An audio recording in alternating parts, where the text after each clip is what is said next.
Hi, Goatees. It's me, Priska. I know you can see that Roxy's not here, which is absolutely devastating. But we're actually off this week, and so we thought we'd put out a cute little bonus episode for you all. A couple weeks ago, we had a really great conversation about the Momofuku Chili Crunch trademark, Fiasco. And since then, Momofuku and Dave Chang have kind of walked back enforcing that trademark. And so even though that conversation we had isn't entirely relevant anymore, it helped us work through a lot of things, and I think it was a really good conversation overall, so we're going to share that today in a little bonus episode. So keep listening and enjoy. We will be back next week with a full episode, and we cannot wait to see you. We're talking about our long-term relationships and how they've changed over time, and what romance looks like, and what, partnership really looks like, so that'll be a great episode. So come and join back next Monday. If you like what we're doing, Goatees, please head to twohornygoats.com and tap the donate button. Anything you can give really helps us out. This is, as you know, a labor of love, and we love doing it. But if you could help us, kind of take care of some of our expenses and support us in any way, that's Duke, the dog. He's adorable. But yeah, all right, here's the show. Well, bitch, I need to talk to you about something real quick. Some tea off the internet. Yeah, that's right. Yeah. We're mad about such this. A sass right now. Oh, because she knows. She knows. Have you heard about the Chili Crunch fucking shit? Okay. I only know the very surface level because I feel like if I read about it even more, it'll just infuriate me. Yeah. But okay, Dave Chang, right? Yes. Are we canceling him? Dave What's going Chang, on? If you read Eat a Peach, which I did, I didn't hate it, but it kind of canceled him already. Oh, okay. Ish. But he still gets opportunities, and I just find that he's kind of become this really embittered, semi-hateful figure within food. Like, he has a new show on Netflix. We tried watching a little bit about it, but he's so ragey about, and has so many hot takes about so many stupid ass things. Like, oh, really? I was a huge fan of his. I watched his Mind of a Chef. I watched All the Ugly Delicious. I read Eat a Peach. Like, I've listened to, Abe and I used to listen to the podcast every week. Like, we were fans. And obviously he started Momofuku like years ago. Like, such a big pioneer, in the AAPI space for 100%. culinary arts. Like, you can't undervalue all the work that he did. Absolutely. And he was kind of like a prodigy. I mean, Bourdain was a huge fan of his. Repair was a huge fan. Like, everyone was so excited that there's this young figure that was making food and combining different, backgrounds and genres together under this like classically trained, French trained way of thinking. So it was very cool. Like, what he was doing was very cool. Yeah. But what he's doing right now is shit. And I get it. There are reasons that his company is doing what we're going to talk about, but it's still upsetting because it's basically cutting off opportunity for the AAPI community, and it's bullying. Oh. It's straight bullying. What he's doing, obviously, it's within his legal right. And to be fair, I don't know how much is him and how much is Momofuku. I just want to be clear with everything. I don't know how much is Dave Chang. I don't know how much is Momofuku because he's no longer the CEO. But this is a pattern of behavior from Momofuku, and so we kind of have to note it as such. So what happened? So about 2018, Momofuku, under Dave Chang at the time, I don't know if he was the CEO, but under Dave Chang's leadership in some way, shape, or form, whether creatively or culinarily, they came out with Chili Crunch. Right. Momofuku Chili Crunch. And it blew up. Everyone knows about Momofuku Chili Crunch. Everybody knows about Momofuku Chili Crunch. Yeah. However, I remember leading up to the release of that product, Eddie Huang kind of let Dave Chang know, like, hey, this condiment has a lot of history in China and Taiwan. Specifically, the style that we're talking about, it's like Lao Ganma, right? It's Lao Ganma, which has been around since the 80s. Right. And so, but there's all this historical context, especially with the Cultural Revolution and then the fleeing to Taiwan, bringing these kind of culinary things from very specific Chinese regions and then redeveloping it in the amalgam that Taiwan is, you know? And so Dave had Eddie on his podcast, and Eddie, in a very respectful way, was like, hey, I love what you're doing. I think it's great. Obviously, you're running an empire. Like, I'm no one's trying to undercut or undersell that.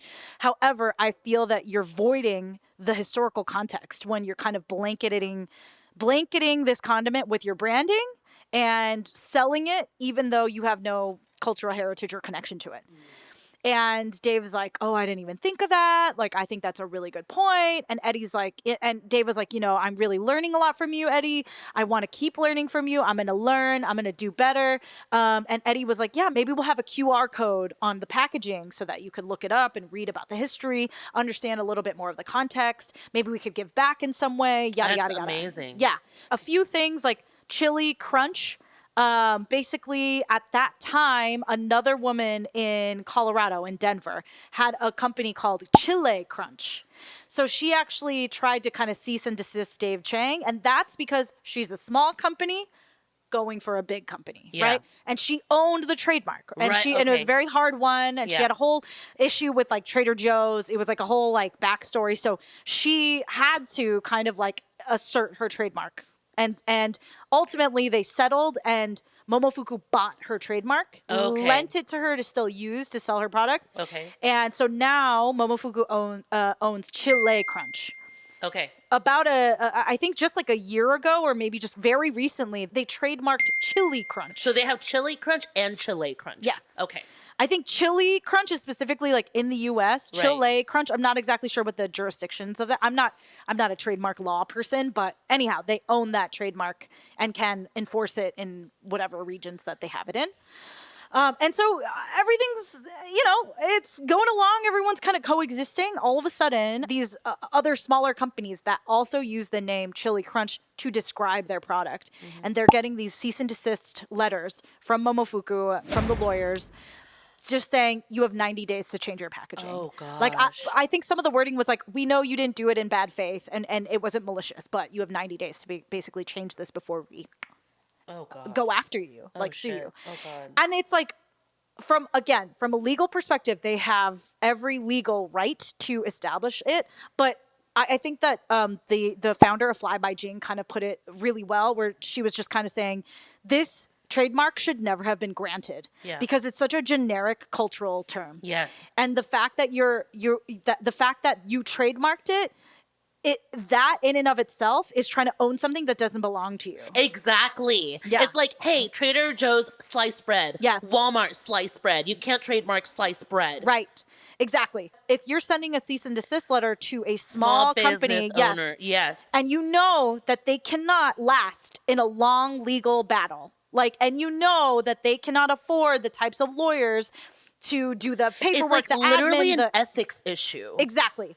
And you're basically bullying these people into backing off because you know they can't come at you. Now, this is really interesting because it's like, you're like, oh, in all legal senses, it makes sense. Sure. But then it's like, really what it is an ethical issue. It is. And it's like an appropriation, issue as well. Because it's like, he's not heritage-wise like Chinese. How do you feel about that? Hearing some of this, because I've been steeping and marinating myself in this for the past couple of weeks because I have so many thoughts on it. Yeah. But you as a Taiwanese person, of some Chinese descent as well, how do you feel? And this is not about, oh, he's Korean, so he can't do this. Right.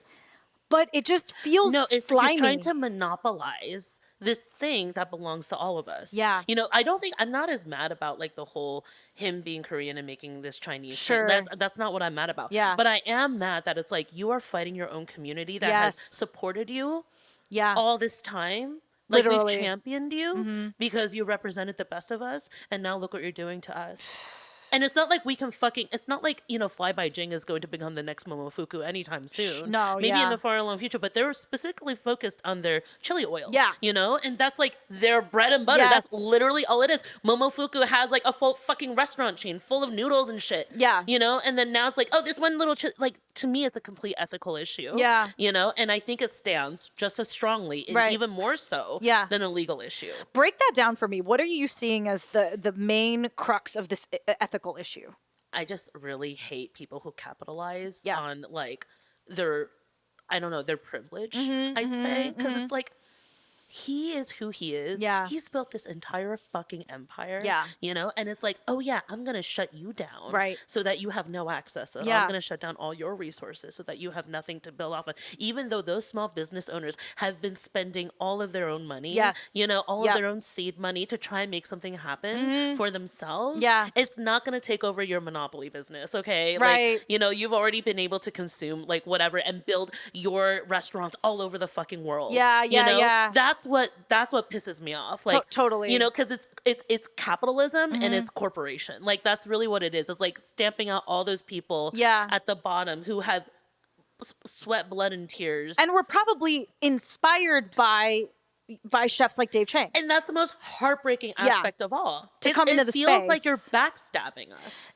100%. I think even like the main story that's going around, I think it's in ABC News. It's you know, it's in a bunch of like food kind of blogs and whatnot. But the main story is the owner of, I'm sorry, it's escaping my name right now, but I think it's like Hosea or Mosiah hot sauce. The owner was like, I'm literally like, I had a Momofuku cake milk bar cake for my birthday. I've been to the restaurants. I've been a fan. And it just feels like he being like a gut punch. It feels like a gut punch, you know, from one of my heroes. Yeah, he would not be where he is if it wasn't for the support of No, the community. No. And from a historical context standpoint, Yeah. I think that I bring up that conversation that he had with Eddie Huang because it's not that Dave was unaware. You know what I'm saying? It's not that he was unaware. This is like a concerted bullying effort. And yeah. And I get it. Even you know, if he's but- no longer the CEO of Yeah. Momofuku, he has complete right to Yeah. like determine what they do, course of action, because it's still his company. Yeah. You know? No, definitely. Yeah. It's just frustrating that there's no, or like even from the beginning, from the get-go, even if none of this trademark stuff had happened, there was no real effort to give back Yeah. and no real effort to contextualize the food. So did he ever do that whole QR code thing? No, I not see. to my knowledge. Yeah, not to my knowledge. So I would be very curious to hear Eddie Huang's take on things at this moment in time, especially his lawyer background. I'd be curious to. Has David Chen come out with a statement about this? Momofuku has, but it was kind of like a nothing burger. Sadly about these things is that it'll just tide over for a little bit and then Yeah. they'll continue to do what they do. But this is really fucking heartbreaking. It's truly and it's deeply infuriating. Really, really disappointing. Yeah, but I'm glad that you're kind of like establishing the point, like, hey, we're not mad that a Korean person is No. making Taiwanese. No, You know what I that's mean? not, Yeah. I'm not mad about that at No, all. and like even I love even learning about chili crunches, chili crisps, whatever the fuck you want to call it. I mean, it's a Chinese name anyway, Yeah. so kind of.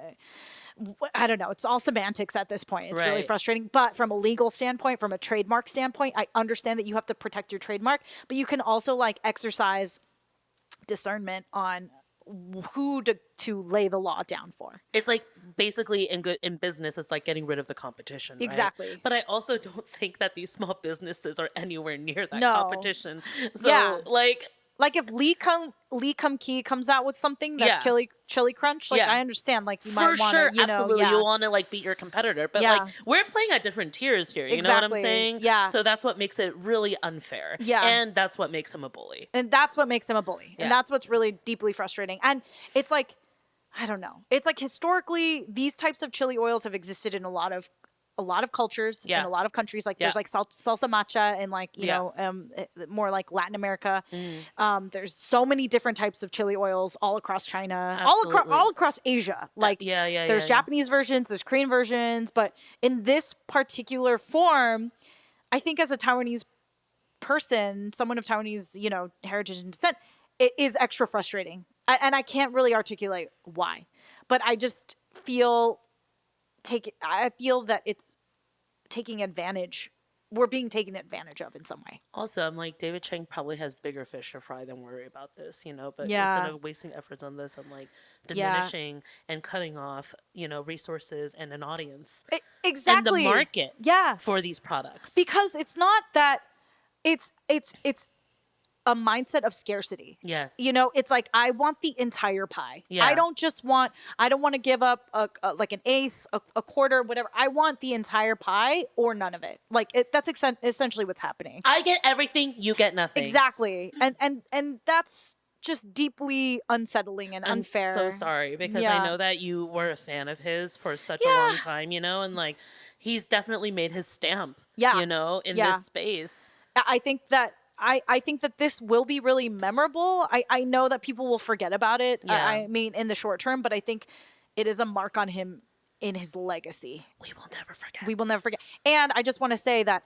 a lot of people have come forward and talked about how this is a pattern of behavior from Dave Chang and from Momofuku. Oh, God. So Oh, they no. they are accustomed to using these similar bullying tactics. That's awful. Because basically you are just waiting for someone to run out of money. And for these small companies, and I know like Simu Lu's like supporting Mila, and for some of the other ones, like they have some seed money, like you said, but it's like it's like tens to hundreds of thousands of dollars to rerun like labels. Exactly. They've already invested exactly that money. They can't pull it's it like in 90 you wanna, days. like it's like you set their house on fire and Yeah. you're like rebuild. Yeah. No Do it. insurance, by the way, because basically your insurance doesn't qualify for this. Exactly. It just goes down the drain. All of the things that you printed, all the things that you've made, Yeah. goes in the trash. Yeah. I actually want to read. Actually, I'm going to read this quote. Who's a little bunny? Who's a little bunny? I'm going to read a quote by Jing Gao, who started Fly by Jing.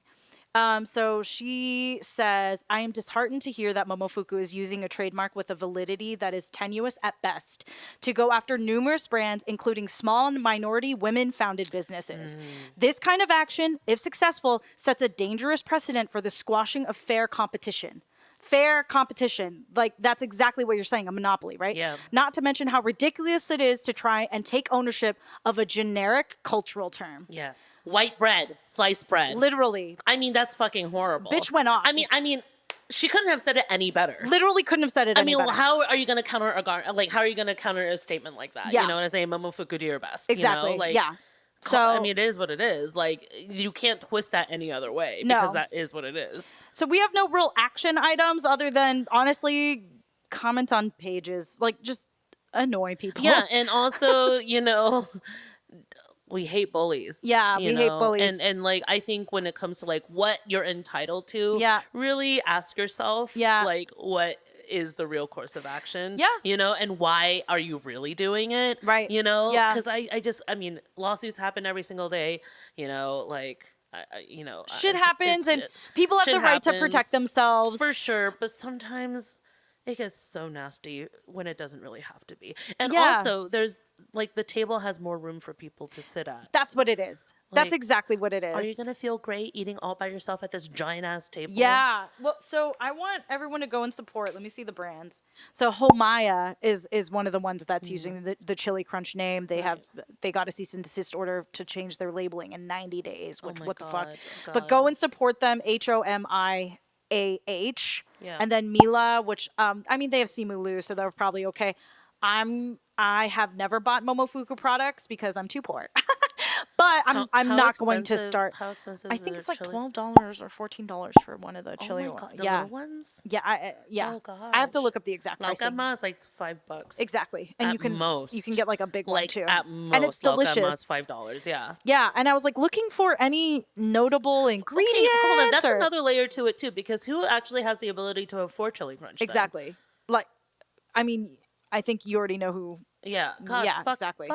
Fuck ethics, man. Yeah. Ethics. Dave Chen, go take an ethics class. It'll I mean, help he you out a lot. made his instant noodles like $8 a pop or something. Saw. Yeah, I that's have not so been able to expensive. buy those yet. They're either. so and they're not that. I mean, arguable or whatever, but they're not that good. Like I'm not into it. So I would say I'm not going to buy any Momofuku products. No, we're gonna do a little strike on Momofuku products. And even if it's just the entire AAPI community that kind of just stands in solidarity against this type of bullying, I think it sends a message. It's honestly so heartbreaking when it's like someone from your own community doing this. Exactly. It's the biggest heartbreak of all, actually. Yeah.